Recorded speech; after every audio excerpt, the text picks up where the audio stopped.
"I don't want to," he said again. But the wild rabbits have very sharp eyes, and this one stretched out his neck and looked. "He hasn't got any hind legs," he called out. "Fancy a rabbit without any hind legs?" And he began to laugh. "I have," cried the little rabbit. "I have got hind legs. I am sitting on them." "Then stretch them out and show me like this," said the wild rabbit. And he began to whirl round and dance till the little rabbit got quite dizzy. "I don't like dancing," he said. "I'd rather sit still." But all the while he was longing to dance, for a funny new tickly feeling ran through him. And he felt he would give anything in the world to be able to jump about like these rabbits did. The strange rabbit stopped dancing and came quite close. He came so close this time that his long whiskers brushed the Velveteen Rabbit's ear. And then he wrinkled his nose suddenly and flattened his ears and jumped backwards. "He doesn't smell right," he exclaimed. "He isn't a rabbit at all. He isn't real." "I am real," said the little rabbit. "I am real." The boy said so, and he nearly began to cry. Just then, there was a sound of footsteps, and the boy ran past near them. And with a stamp of feet and a flash of white tails, the two strange rabbits disappeared. "Come back and play with me," called the little rabbit. "Oh, do came back. I know I am real." But there was no answer, only the little ants ran to and fro, and the bracken swayed gently where the two strangers had passed. The Velveteen Rabbit was all alone. "Oh dear," he thought. "Why did they run away like that? Why couldn't they stop and talk to me?" For a long time, he lay very still, watching the bracken and hoping that they would come back. But they never returned, and presently the sun sank lower and the little white moths fluttered out, and the boy came and carried him home. Weeks passed, and the little rabbit grew very old and shabby, but the boy loved him just as much. He loved him so hard that he loved all his whiskers off, and the pink lining to his ears turned gray, and his brown spots faded. He even began to lose his shape, and he scarcely looked like a rabbit anymore, except to the boy. To him, he was always beautiful, and that was all that the little rabbit cared about. He didn't mind how he looked to other people, because the nursery magic had made him real, and when you are real, shabbiness doesn't matter. And then, one day, the boy was ill.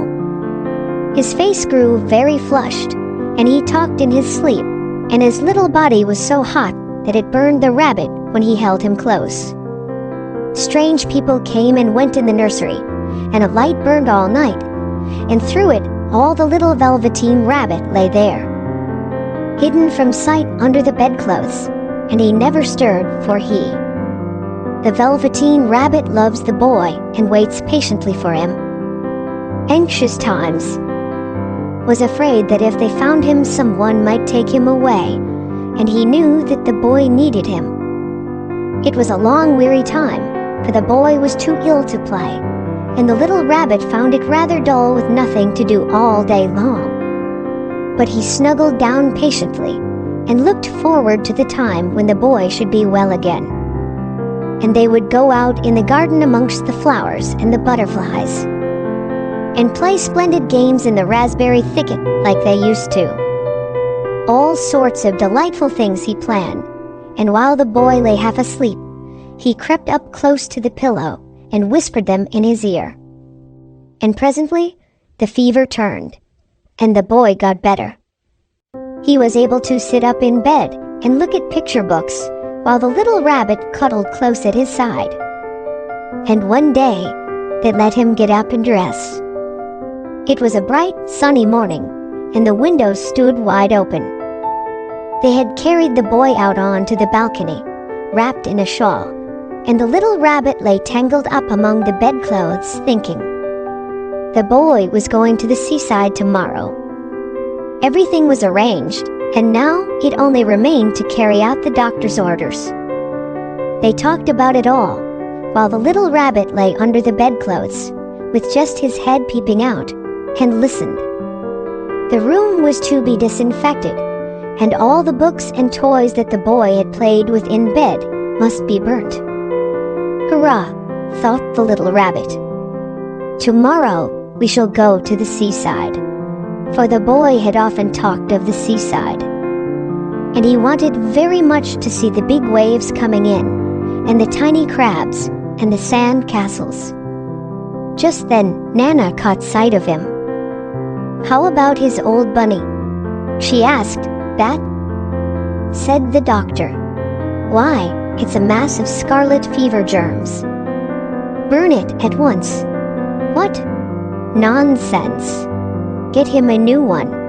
He mustn't have that any more."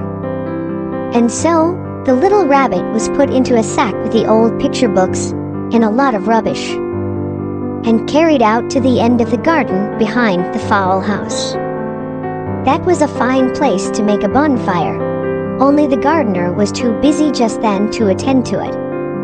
He had the potatoes to dig and the green peas to gather, but next morning he promised to come quite early and burn the whole lot. That night, the boy slept in a different bedroom, and he had a new bunny to sleep with him. It was a splendid bunny, all white plush with real glass eyes, but the boy was too excited to care very much about it. For tomorrow he was going to the seaside, and that in itself was such a wonderful thing that he could think of nothing else. And while the boy was asleep, dreaming of the seaside, the little rabbit lay among the old picture books in the corner behind the fowl house, and he felt very lonely. The sack had been left untied, and so by wriggling a bit, he was able to get his head through the opening and look out. He was shivering a little, for he had always been used to sleeping in a proper bed.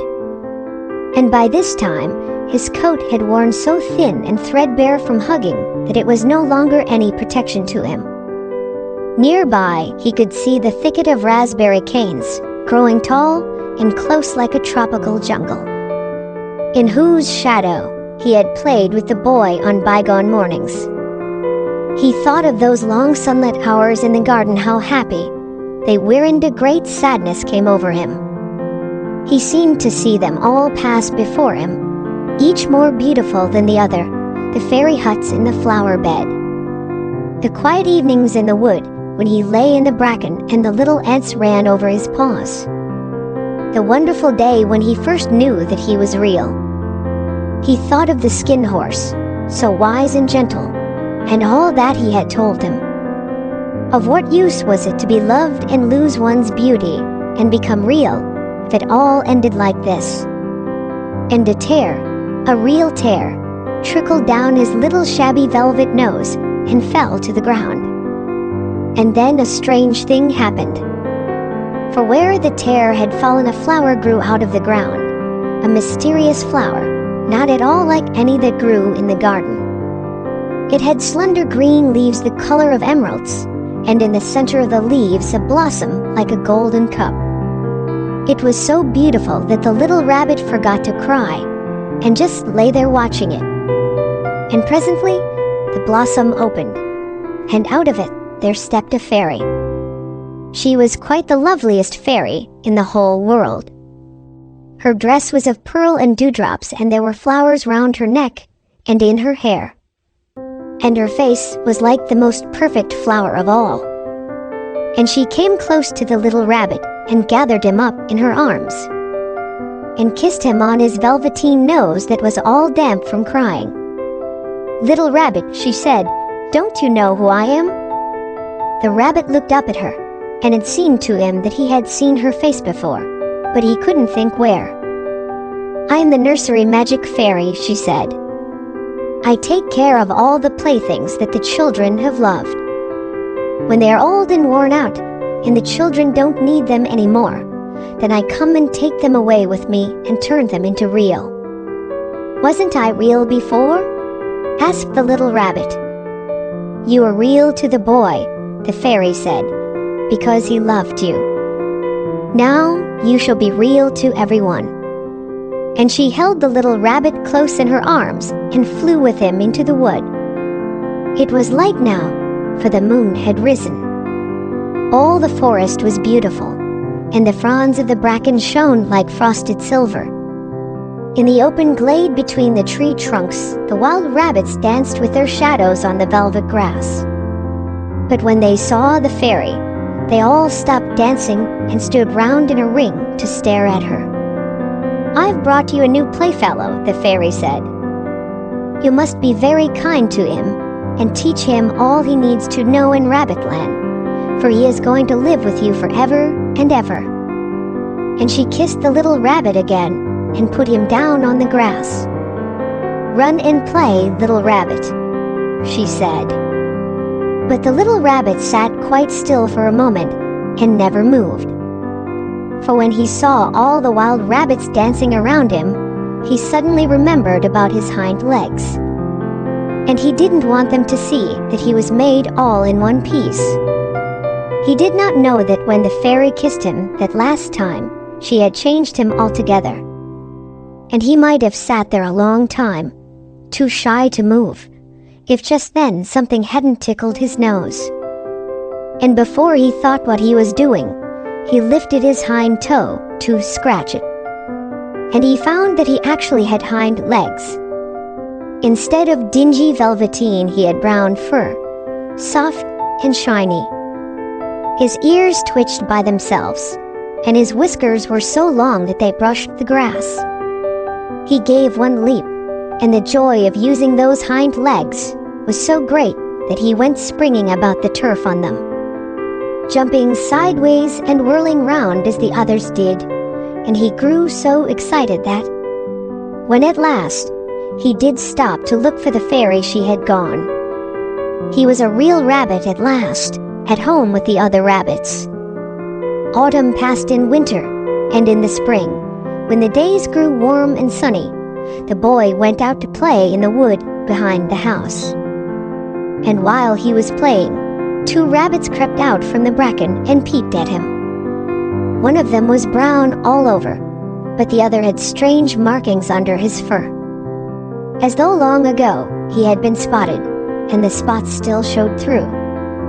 And about his little soft nose and his round black eyes there was something familiar, so that the boy thought to himself, "Why, he looks just like my old bunny that was lost when I had scarlet fever."